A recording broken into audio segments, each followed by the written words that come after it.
আজ পশ্চিমবাংলার জমিনে অনেক মানুষ, সনাতন ধর্মের মানুষ জিহাদি জিহাদি করে পাগল হয়ে যাচ্ছে। কিন্তু এই যে জিহাদিটা কি আসলে? তারা মনে করে যে জিহাদি মানে মুসলিম মোল্লা।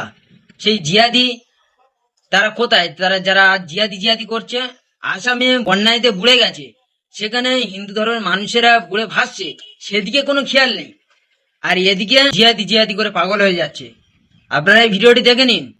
মুসলিমরা হিন্দুদের জন্য কি করতে পারে। শুধু হিন্দুদের জন্য নয়, মুসলিমরা প্রত্যেক ধর্মকে রেসপেক্ট করে, প্রত্যেক ধর্মকে ভালোবাসে এবং প্রত্যেক ধর্মের মানুষকে ভালোবাসে, প্রত্যেক ধর্মের মানুষকে রেসপেক্ট করে। অতএব হিন্দু ধর্মের মানুষেরা মনে মনে করে যে, কিছু মানুষ মনে মনে করে, সবাই না, কারণ আমারও অনেক বন্ধু বান্ধব আছে, তারাও আমার খুব ক্লোজ ফ্রেন্ড, অমুসলিম ভাইয়েরা, তাদের সাথে আমার খুব বন্ডিং আছে।